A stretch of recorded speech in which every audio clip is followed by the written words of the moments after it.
Shalom a todos, mais uma vez, iniciando mais um estudo na plataforma Zoom, Sinagoga Virtual, Talmidei Torá, Família Sina, eu gosto desse tema, né? Família Sina, Congregação Israelita da Nova Aliança, com sede lá em Curitiba, o Rei Davi, a sinagoga, né? Sob a direção do nosso amado Zaquem Abiezer. É, Hoje são 6 de Kislev, do ano 5.786, 25 de novembro de 2025, calendário gregoriano. A paraxá que estamos estudando nessa semana é o Aetz. Ele saiu, com leitura integral no livro de Gênesis, capítulo 28, verso 10, e vai até o capítulo 32, versículo 3. A porção para hoje, a terceira liar, está no mesmo livro, sendo capítulo 29, verso 18, e vai até o capítulo 30, verso 13. Temos a Haftarah, que está baseada no livro do profeta Oséias, ou Oséias, né? Capítulo 11, verso 7, vai até o capítulo 12, verso 2. E na Brit Hadashah, Aliança Renovada, temos lá no livro de Mateus, ou Matitiahu, capítulo 24, verso 1, até o versículo 31.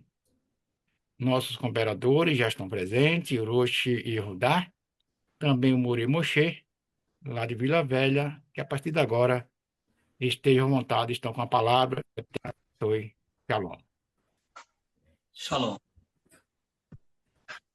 Vamos iniciar a leitura aí com o More Moshe. Shalom, Lekulan a todos. Shalom a todos. Vamos ler em hebraico. Vayehav Yaakov et Rachel, Vayomer Evdecha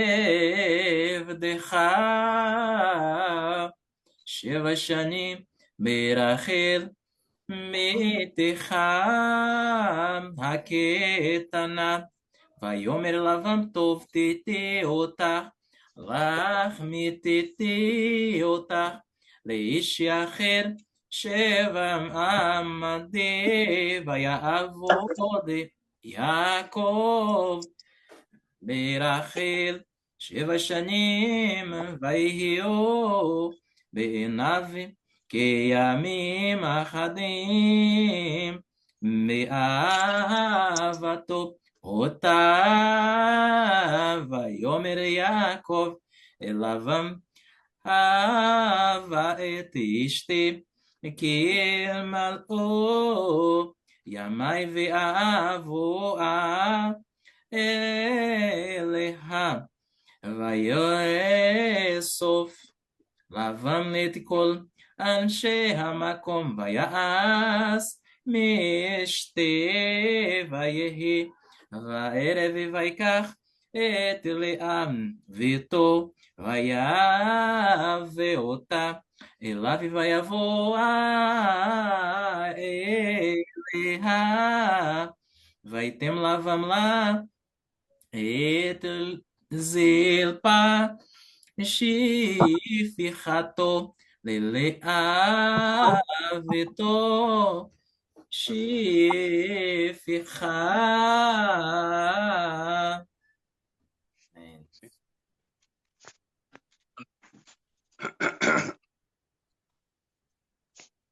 E amou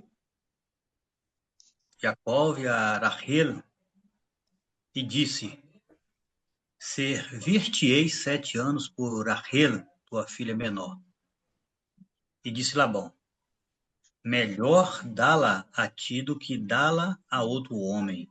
Fica comigo. E serviu Jacob por Rachel 7 anos, e foram a seus olhos como poucos dias, por seu amor a ela. E disse Jacó a Labão: Dá-me minha mulher, pois os meus dias se completaram, e estarei com ela. E juntou Labão todos os homens do lugar, e deu-lhe um banquete.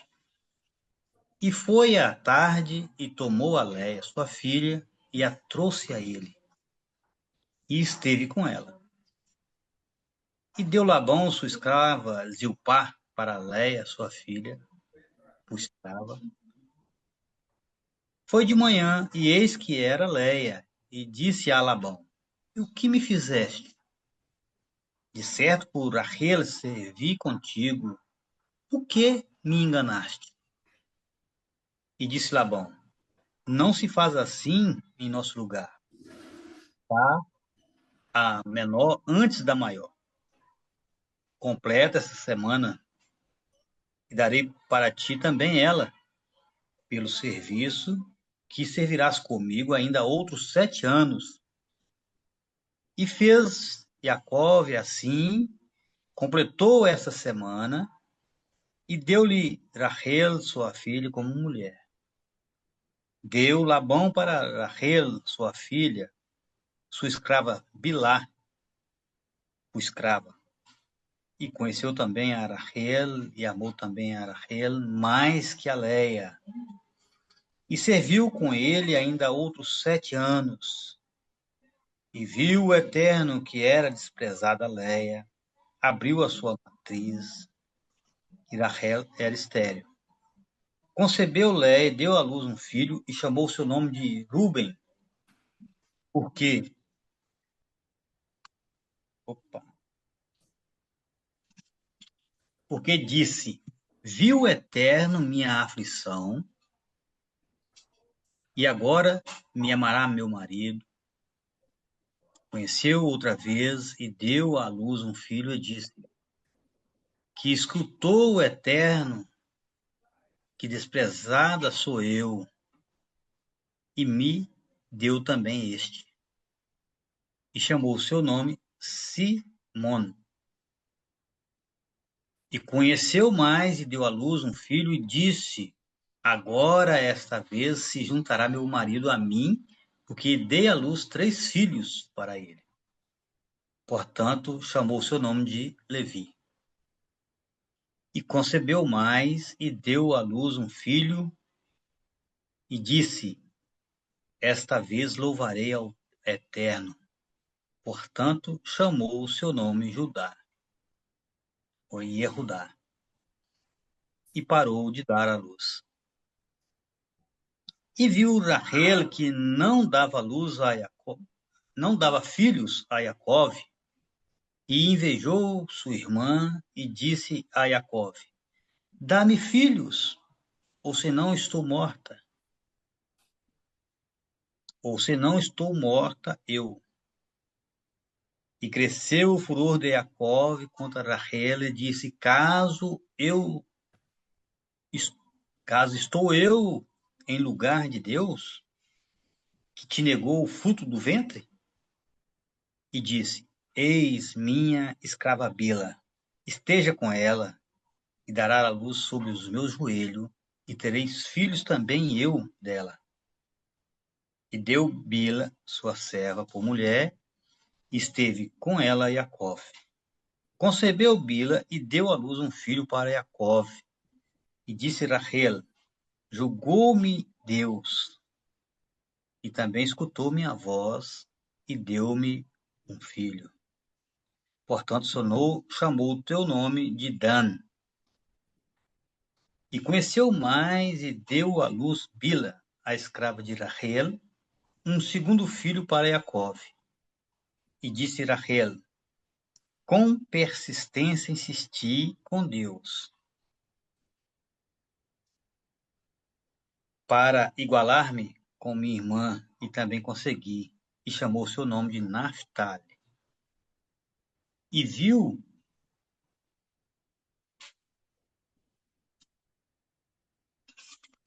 Rachel e escutou. Minha Torá tá com a folha meia nova.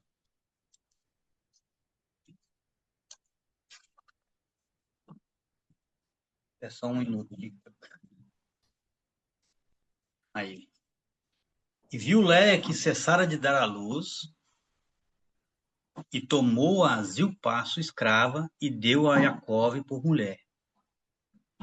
E deu à luz Zilpá, escrava de Léia, para Jacove, um filho, e disse Léia: veio ventura. Chamou seu nome Gad. Deu à luz Zilpá, escrava de Léia, um segundo filho para Jacove. E disse Léia: para minha ventura, porque me chamarão venturosa as mulheres. E chamou o seu nome Asher. Então está aí a leitura da terceira aliá.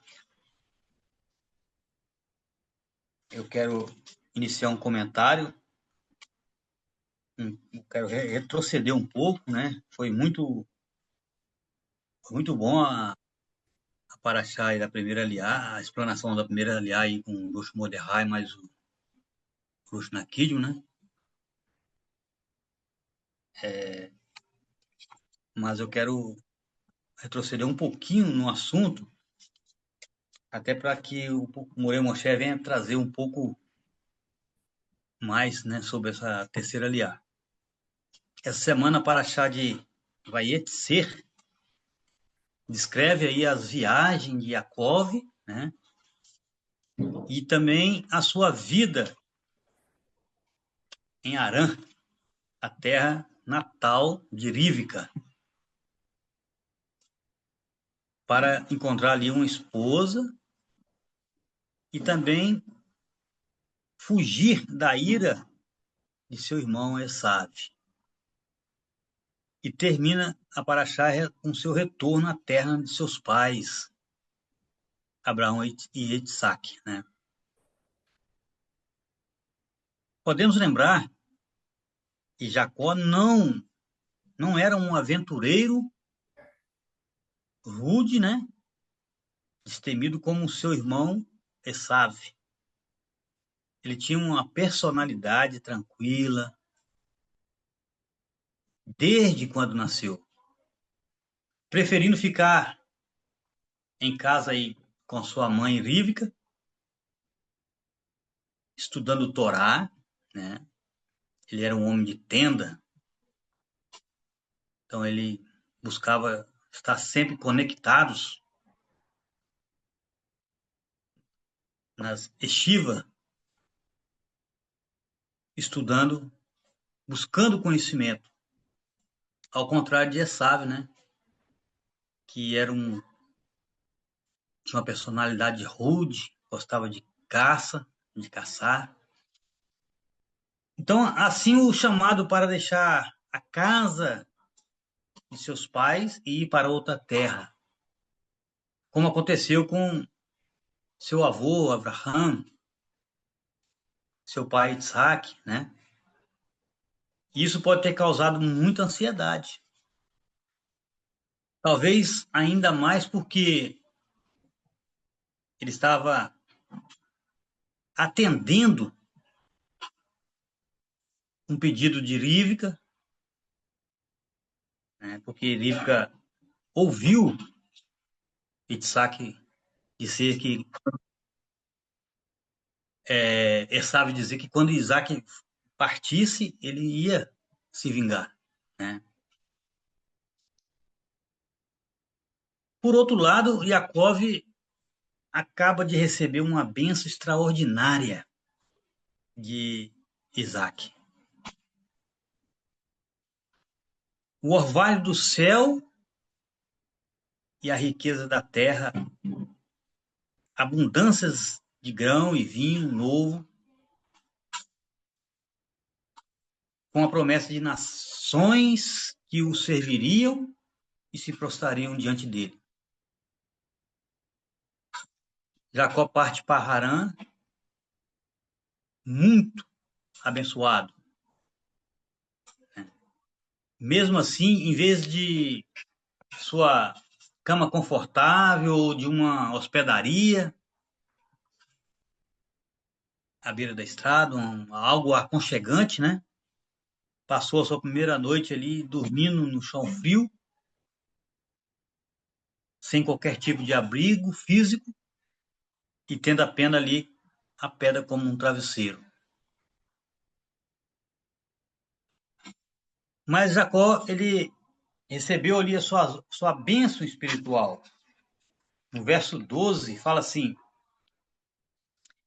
E sonhou, e eis que uma escada estava apoiada na terra, e seu topo chegava aos céus, e eis que anjos de Deus subiam e desciam por ela. Qualquer ansiedade que Jacó tivesse naquela noite deve ter desaparecido quando o Eterno lhe apareceu em um sonho. De pé no topo de uma escada que alcançava os céus, com anjos subindo e descendo por ela, Deus prometeu dar-lhe a mesma herança que dera a Abraão e a Isaque, a terra sobre a qual ele repousava. O verso 13 fala assim: Eis que o Eterno estava sobre ela e dizia: Eu sou o Eterno, Deus de Abraão, teu pai, Deus de Isaque, a terra em que tu jaz sobre ela, a ti darei e a tua descendência. Aqui fica claro, por meio desses versos, que o título divino dessa terra pertence à descendência de Jacó, pertence a Israel, e não à descendência de Esaú, que é o ancestral de muitos dos árabes que atualmente vivem naquelas regiões. Então é fácil perceber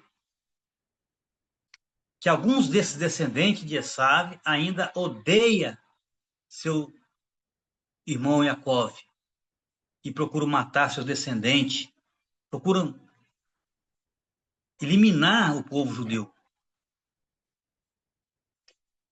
Jacó despertou daquele sonho cheio de reverência, deleitando-se na presença do único Deus verdadeiro, e por essa razão chamou aquele lugar de Betiel, chamou aquele lugar de a casa de Deus.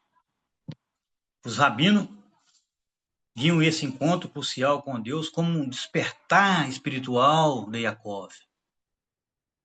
E foi nesse momento que ele assumiu ali o papel de patriarca espiritual, dando aí continuidade às promessas feitas ao seu avô Abraão.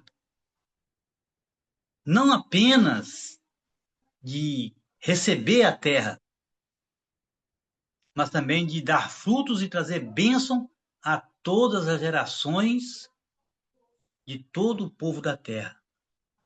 É aquilo que o Rosh Mordecai falou, né? É ali que começou toda a nossa história.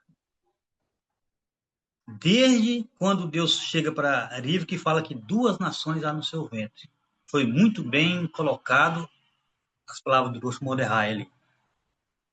O verso 14 fala assim: E será a tua descendência como o pó da terra, e te darei e te fortalecerá ao oeste, ao leste, ao norte, ao sul, e por ti serão benditas todas as famílias da terra, e por tua posteridade.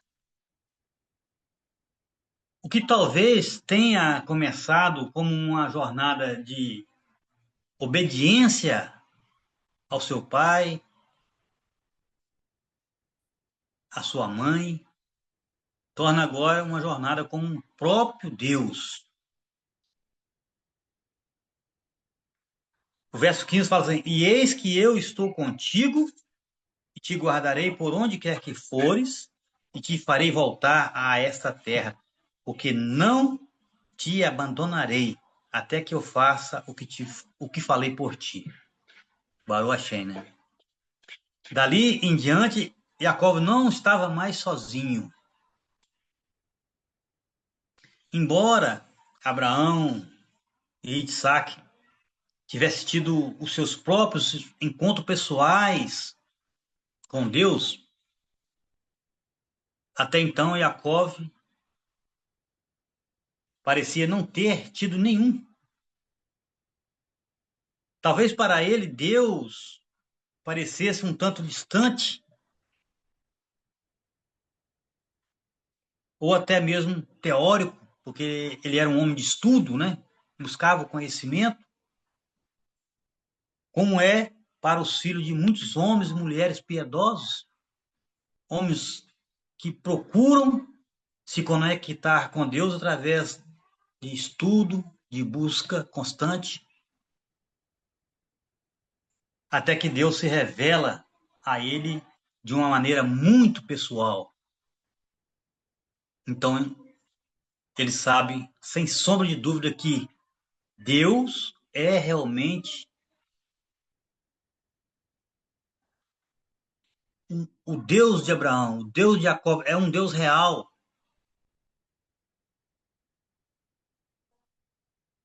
E ele faz esse Deus o Senhor de sua vida. No verso 20,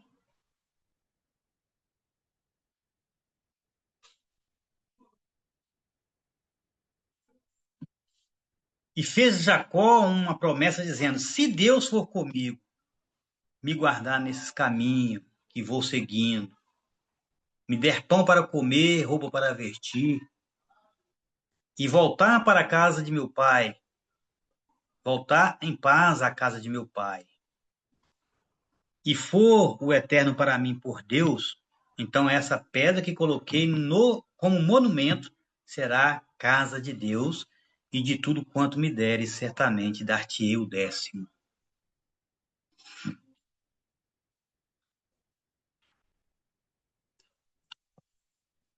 Então, ao aceitar esse senhorio do Eterno sobre sua vida,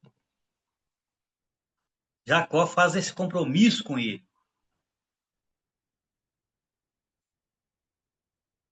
Então, essa pedra que coloquei como monumento será a casa de Deus, e de tudo quanto me deres, certamente dar-te um dízimo. Ali ele fez um voto, um compromisso, né?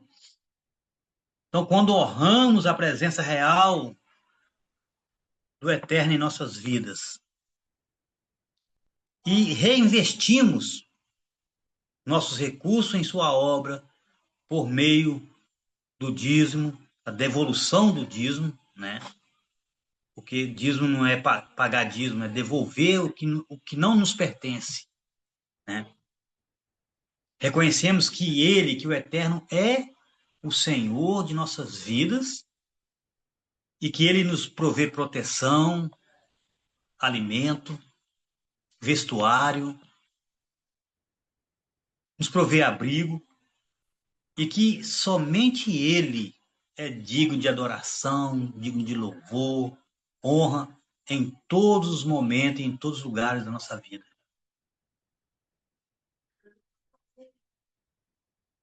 Jacó, ele encontrou água viva. Lá no capítulo 29, verso 10,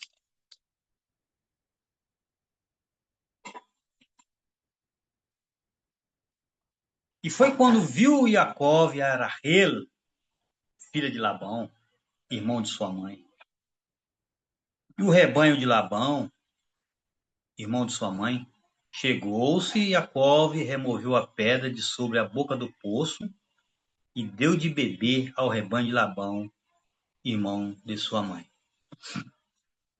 Então, quando Jacó chegou às terras ali de Labão, seu tio, parece que ele havia passado por uma transformação notável, né?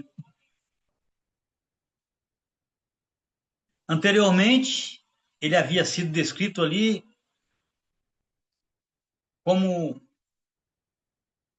habitante de tendas, em contraste com Esaú, que era um homem rude que vivia ao ar livre, em busca de de algo pessoal, né?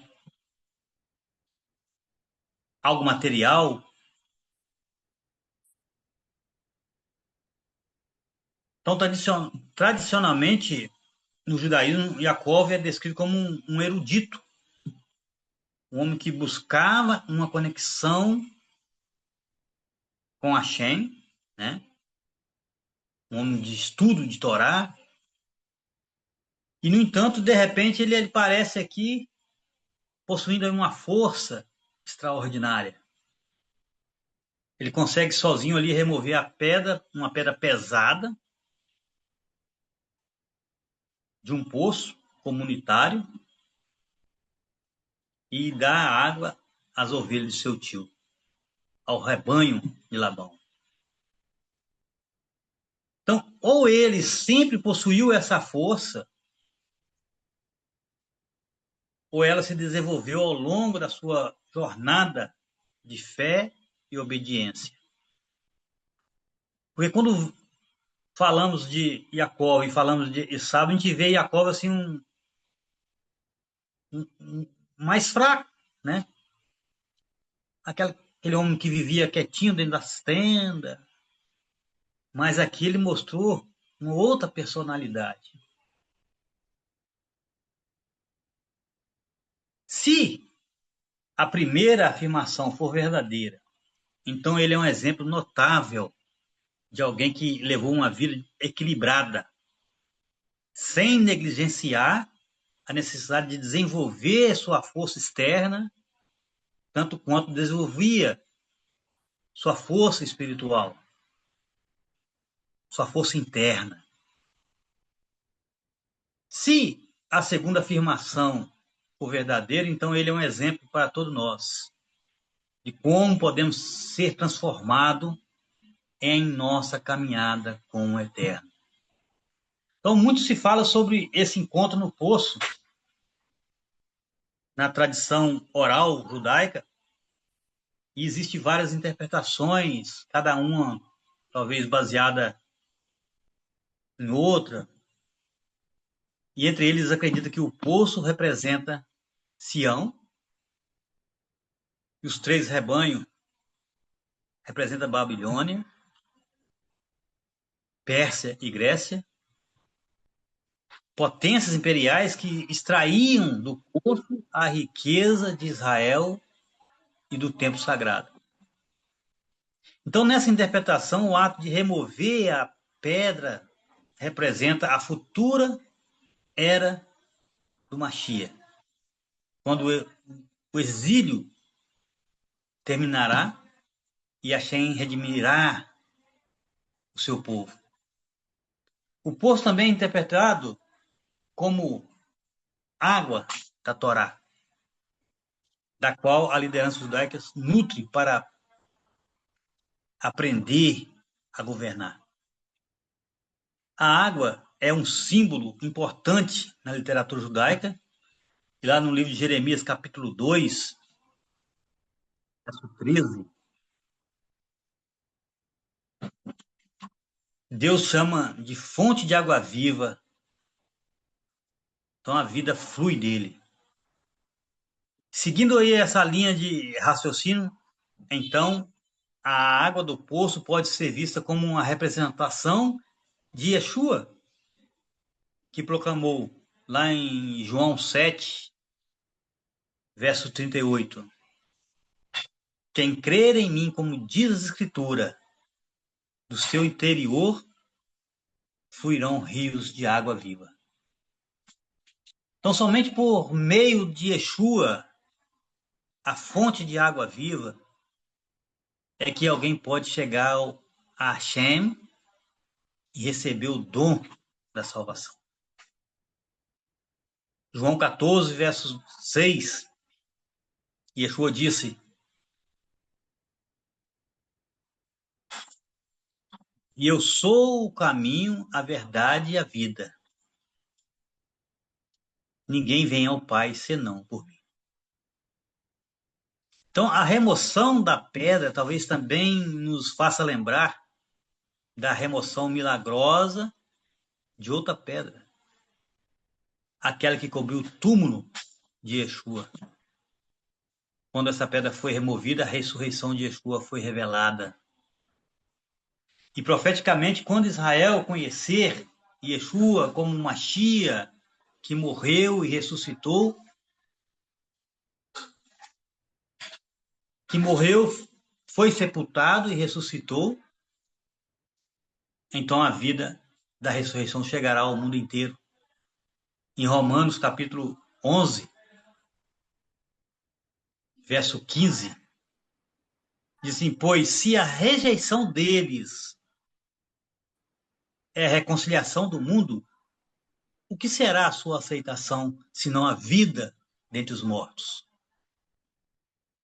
Então, hoje, muitas pessoas anseiam por um relacionamento verdadeiro com Deus. É isso. E é por isso que é tão importante levarmos a Torá e o espírito do Machia a todos os povos, principalmente para os nossos irmãos judeus que não ainda conhecem o verdadeiro Machia. Justamente porque foi apresentado de uma forma romanizada, né? Descaracterizado, e isso faz com que eles desprezam esse conhecimento. Mas não podemos deixar de falar desse Machia para os nossos irmãos. No Salmo 63, fala: ó Deus, tu és o meu Deus, de madrugada te buscarei. A minha alma tem sede de ti. A minha carne te deseja muito numa terra seca e cansada, onde não há água. Então, Yeshua é essa água, né? Vamos dar uma pausa para que o Moreira Moshe possa dar continuidade, né? Fazer suas colocações. Que o Eterno possa nos abençoar.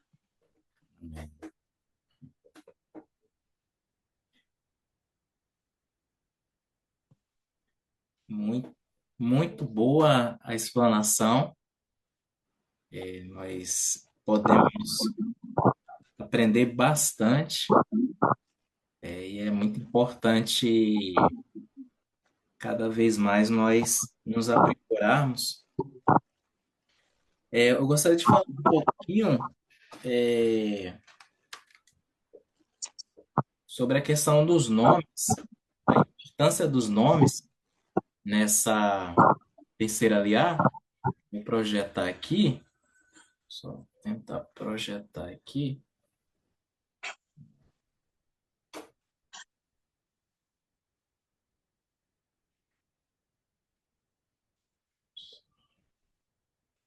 Só um segundinho, né, porque enquanto grava tem algumas limitações aqui de abertura de tela, mas conseguindo abrir aqui de uma outra forma. Deu certo. Ok.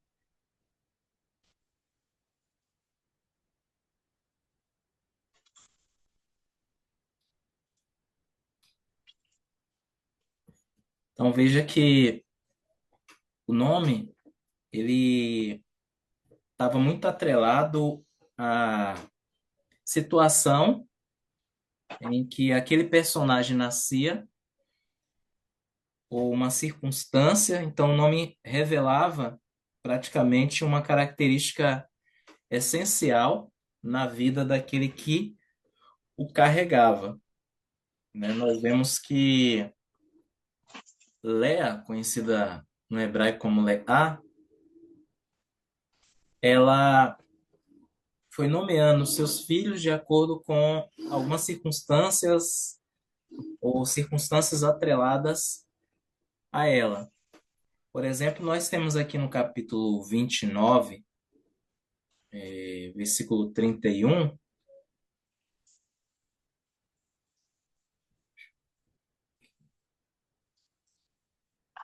Isso. Vendo, pois, o Eterno que Léa, era aborrecida, abriu a sua madre, porém, Rachel era estéril. E concebeu Léa, e teve um filho, e chamou seu nome Reuven, ou Ruven, né? Reuven, dizendo, porque o Eterno viu a minha aflição, por isso agora me amará o meu marido. Nós vemos que a palavra Reuven, ela possui duas palavras, que no caso seria a palavra Ra, em hebraico, que significa ver, contemplar, e a palavra Ben. Ben significa filho, ou também conhecido como semente, né? Então, esse primeiro filho de Yaakov, ele vai receber este nome justamente de que o Eterno viu a aflição, né, de Leá e atentou para ela. E aqui nós extraímos uma lição muito importante para as nossas vidas, que o Eterno é aquele que ele vê todos os fatos ocorridos, né? Ele não é um Deus inerte, indiferente, mas ele está sempre atento àquilo que ocorre com os seus servos. Eu queria me deter em alguns nomes, precisamente em alguns nomes. Nós vemos também que ela gerou, né, a Levi, e a palavra Levi é interessante, que na realidade ela vem da palavra lavar. Lavar significa unir, significa ligar. E nós vemos essa característica justamente muito pertinente quando a tribo de Levi é escolhida justamente para ser a tribo líder espiritual, né? Pois dali que surgiria, como surgiu, o sacerdócio, aquele que iria fazer uma ligação entre o Eterno e o povo. Então, o efeito do nome, ele não apenas remete a um passado, mas ele profeticamente, ele continua tendo efeito no futuro. Então, isso é muito interessante, né? A gente vê o peso, a importância do nome.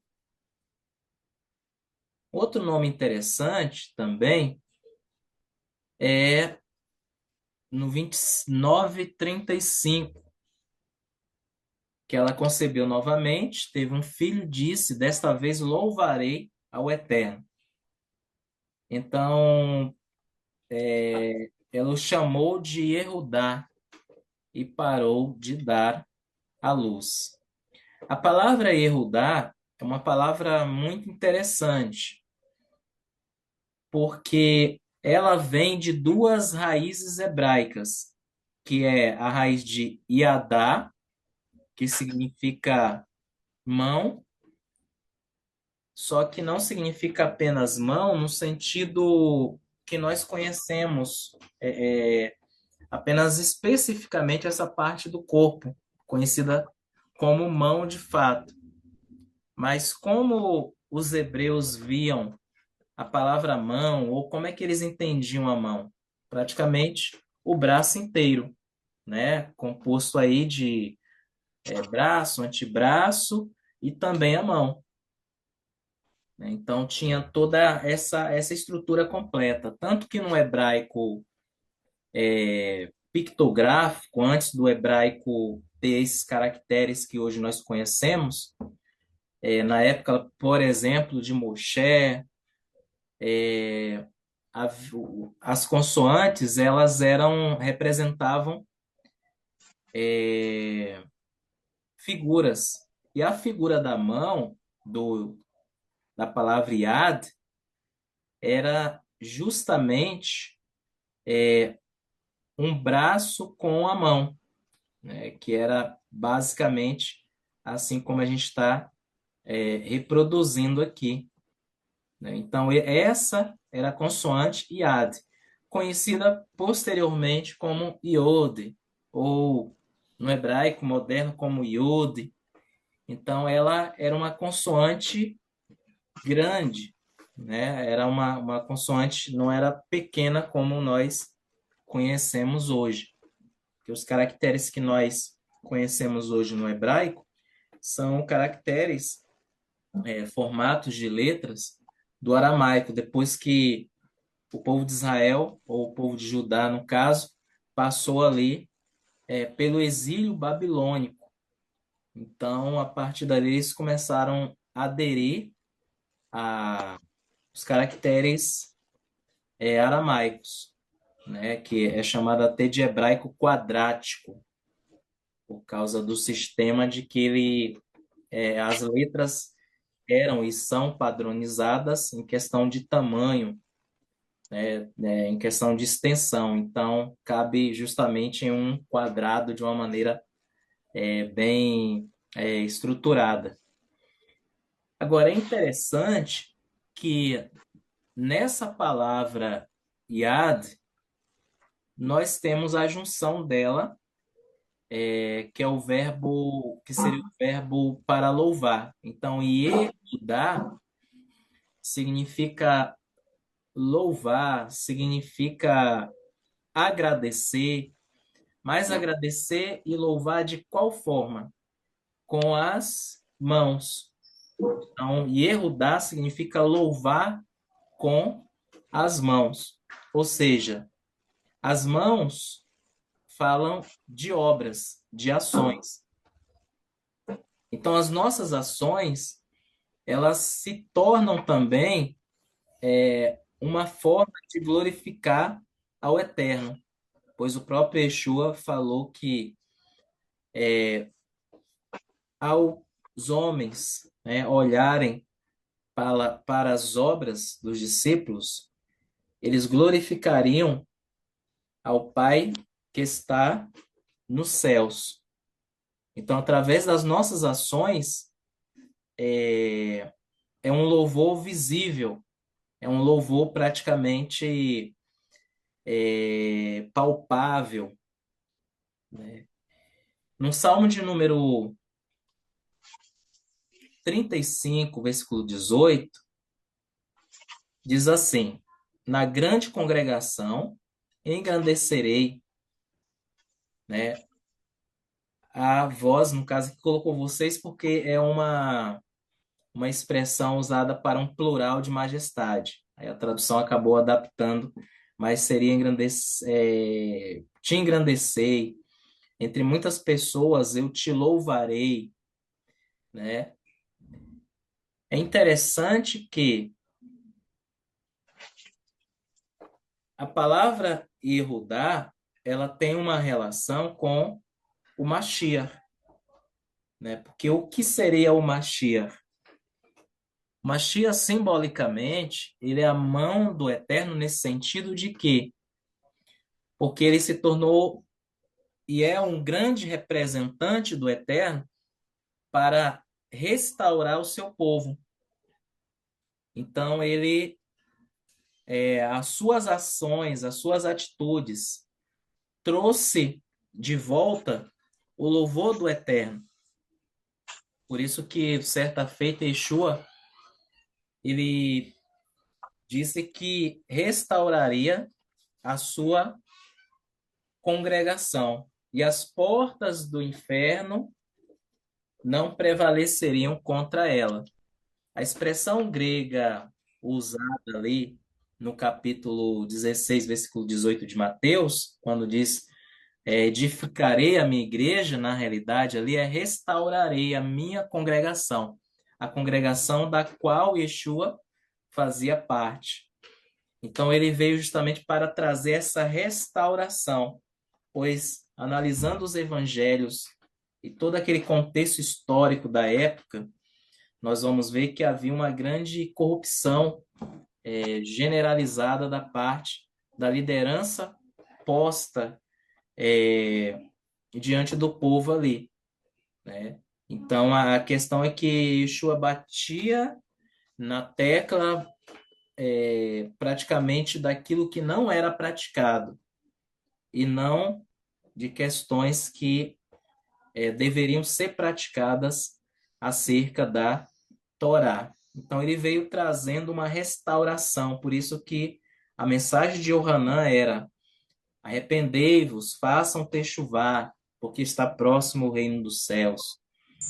Né?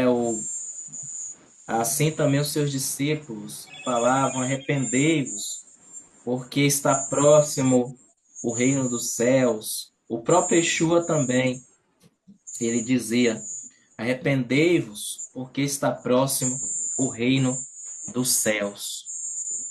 Ou seja, ele estava chamando o povo à restauração, se aproximar e voltar à prática verdadeira dos mandamentos do Eterno. Então ele não veio fazer o contrário. Logo, ele seria essa mão do Eterno nesse sentido de resgate.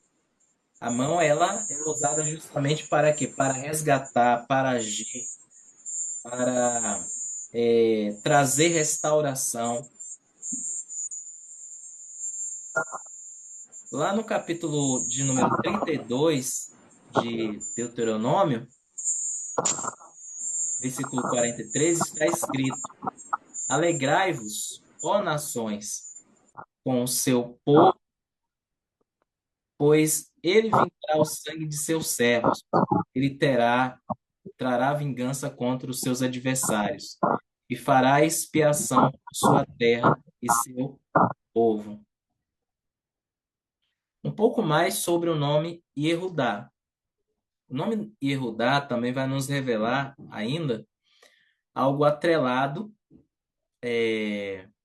ao Eterno, pois quando nós pegamos a palavra Yehudá, apenas no caso as consoantes, nós veremos que nós temos aqui, no caso, as 5 consoantes. Temos Iode, Re, Vav, Dalet e Re.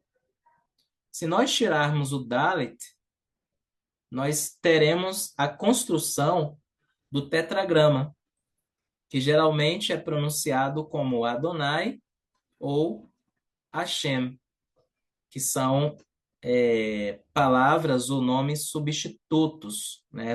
Que substituem a verdadeira pronúncia do tetragrama, pois tradicionalmente nós sabemos que em um certo período foi dado apenas ao sumo sacerdote a autonomia, a autoridade de pronunciar o tetragrama como de fato ele era pronunciado no dia de Yom Kippur, nesse caso, então, uma vez por ano.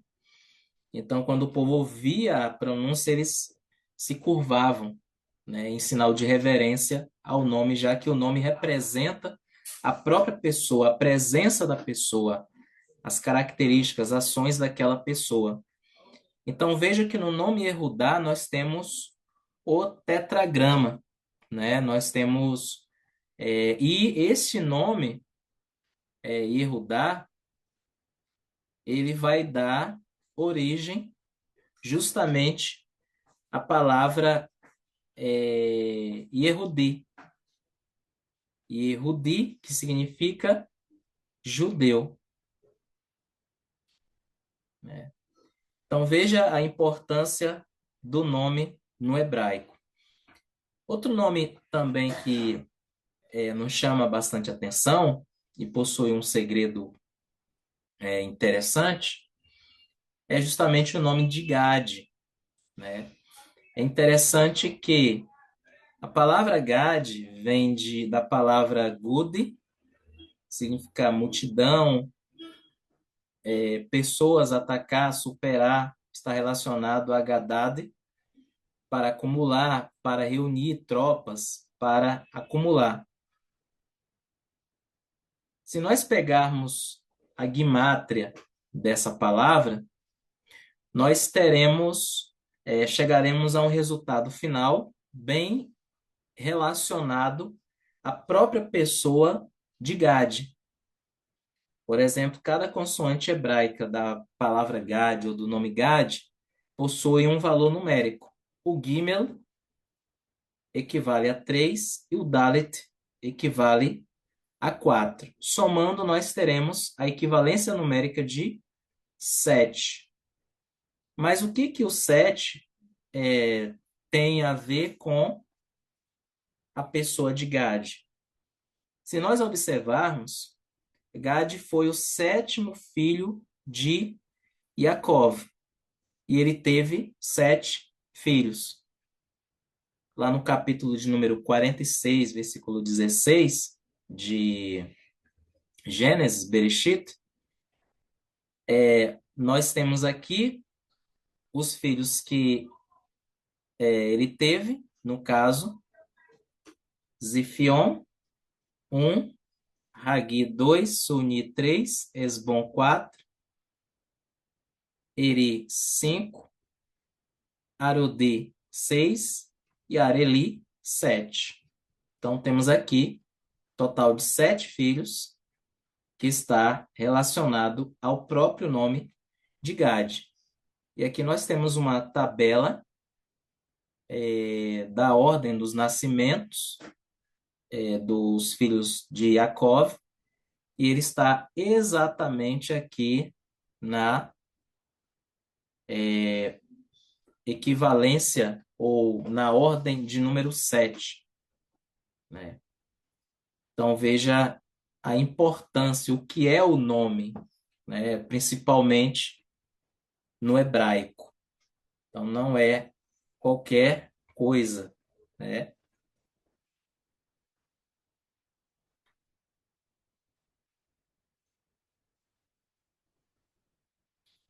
É interessante também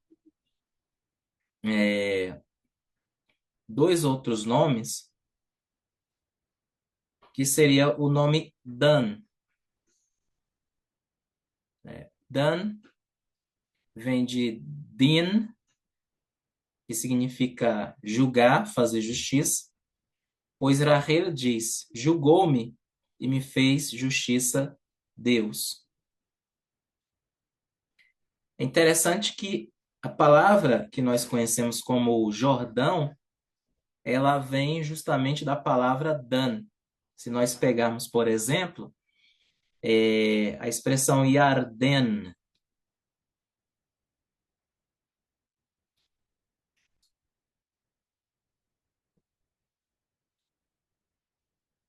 Yarden, Yarden, Jordão.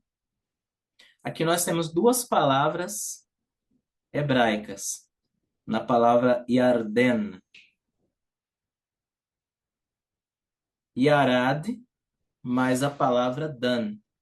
Por que então passou a se chamar Jordão? Justamente porque ele descia, Yarad significa descer, né? E Dan, ou seja, descia de Dan. E nós temos justamente essa conotação geográfica, né? Onde o Rio Jordão ele principiava a partir daquela região ali de Dan, da tribo de Dan. Outro nome também que nos chama bastante atenção é o nome Naftali. O nome Naftali, ele vem da origem a duas palavras, né? A palavra patal, que significa lutar, pois Rahel diz, com lutas poderosas tenho lutado com a minha irmã. E vem da palavra também, conhecida como tefilá. Tefilá vem da palavra tofel.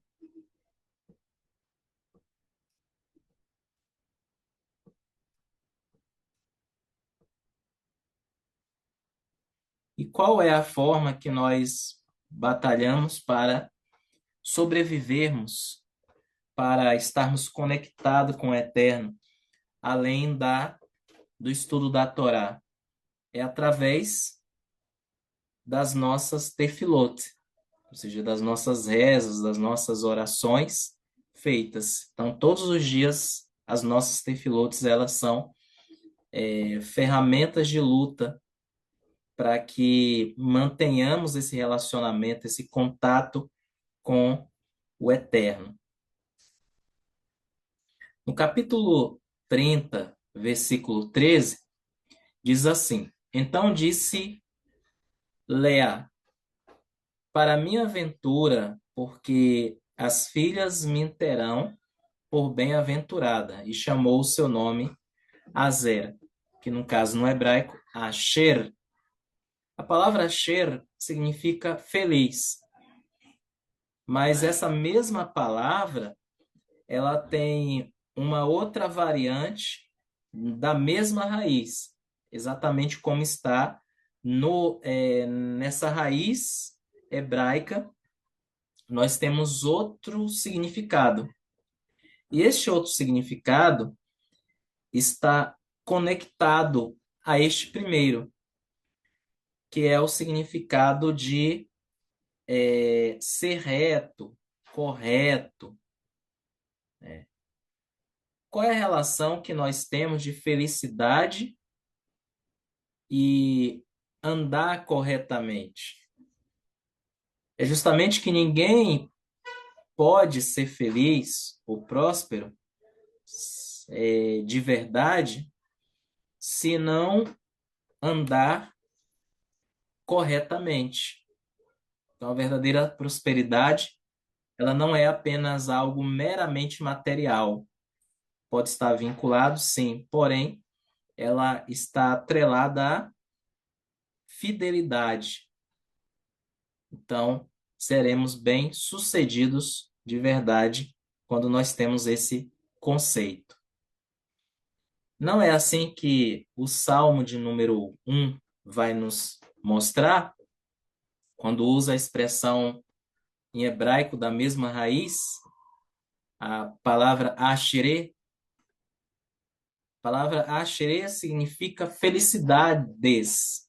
Felicidades, raiz, ou seja, do homem. Então não seria apenas felicidade, mas seria felicidades no plural. Por que aparece no plural e foi traduzido no singular? Porque aqui nós temos algo chamado o plural que vai trazer grandeza. É quando algo é intenso, é quando algo é grande. Os antigos hebreus, ao invés dele usar sempre a palavra gadol ou gedolá, né? Gadol grande no sentido masculino, gedolá grande no sentido feminino. Então, eles usavam os plurais para designar essa grandeza. É o mesmo fato que nós temos aí da palavra Elohim. Elohim é uma palavra de grandeza, né? Nem sempre é usada no plural comum, como a gente acaba codificando, ou a mente ocidental acaba entendendo, né? Então, o salmista, ele vai falar da verdadeira felicidade. Qual é a verdadeira felicidade? Ou a felicidade de fato? É aquilo que o versículo 2 diz, onde diz: Kim im betorat Adonai refetzor, o vetorato ergue yomam valaila. Ou seja, porque na sua Torá tem prazer, na Torá do Eterno tem prazer, e na sua Torá medita de dia e de noite. Ou seja, ele está atrelando a felicidade à fidelidade à Torá. E essa fidelidade à Torá, consequentemente, ela vai trazer o quê? Essa prosperidade em outros âmbitos. Então, primeiro, ele especifica, aí ele vai falar, né? Felicidades do homem que não anda segundo o conselho dos ímpios, no caminho dos pecadores não permanece, não mora namorada dos escarnecedores, no hebraico literalmente está assim, né? Namorada dos escarnecedores, não mora. Então, ele está falando da felicidade deste homem. Aí vai narrar quais são essas felicidades. É meditar na Torá, dia e noite, aí, consequentemente, virá os demais resultados. Pois no versículo de número 6, ele diz que o Eterno conhece o caminho dos justos, que odeia, conhece continuamente. Ele traduziu no presente aqui, ele não diz conheceu ou conhecerá, mas ele está falando de um relacionamento presente, naquele momento ali. Então, cada momento de relacionamento com o Eterno, ele precisa ser prezado e preservado. Por isso que ele coloca a palavra Iodeia, que odeia Adonai Derer, Sadikim Vederer, Rechaim Toved, ou seja, pois conhece o Eterno o caminho dos justos e o caminho dos ímpios perecerá.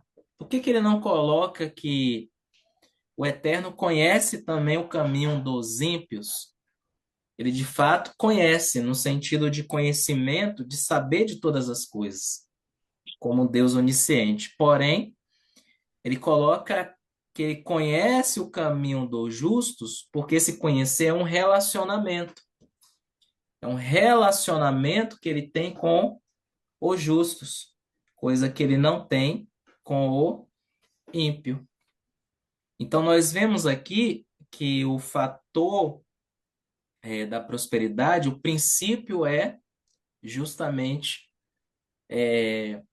ser fiel à Torá. Os demais virá como consequência. Então, estarei retornando aí a palavra para o Urosh. Shalom a todos, obrigado e perdão pelo avançar um pouquinho aqui no horário. E agradeço aí a oportunidade.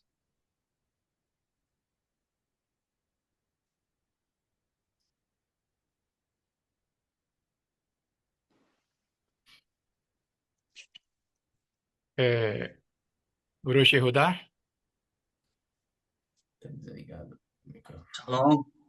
Então, Shalom. estava despercebido aqui. Muito boa, Moshe, a explanação aí, relacionando aí os nomes dos filhos de Jacó, né? Então, quando conclui aí toda essa trajetória ali, né, na casa de Labão, seus 13 filhos, né?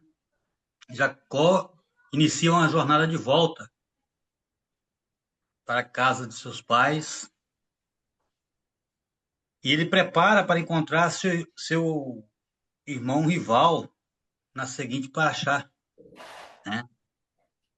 E nesse caminho também encontra com um mensageiro que mudará o seu nome de Jacó, que está relacionado a calcanhar, né? Para Israel, aquele que luta com Deus, né? Então hoje a antiga rivalidade entre os irmãos ainda parece persistir, mas essa não é a única luta que o povo judeu enfrenta. Eles também lutam com as escrituras proféticas e com aquela questão que eu falei momentos atrás, a questão de quem é realmente o Mashiach, né? Então, que nós devemos estar disposto a orar pelo nosso povo, a transmitir essa mensagem para que eles também possam chegar a esse conhecimento, né? E desvendar, que o Eterno possa desvendar os olhos dos nossos irmãos judeus, né? Para que também possa ter essa mesma visão. E é isso aí. Vamos continuar firmes aí nessa luta por esse desejo, né? De ver nossos irmãos aceitando também o verdadeiro Mashiach, né? Que é muito triste ver os herdeiros, né, de Abraão ali, nossos irmãos, não crendo na forma que nós cremos, né? E é isso aí, eu quero agradecer pela oportunidade de estar participando mais uma vez aí. Quero dar um shalom lepulam a todos aí, nossos presentes na sala, né? Que o Eterno possa abençoar cada um de nós. Volto aí a palavra para o Senhor. Shalom. Shalom, Zaqueu, Rosh Yehudá, e shalom também para o Mori Moshe. Pode cancelar a gravação.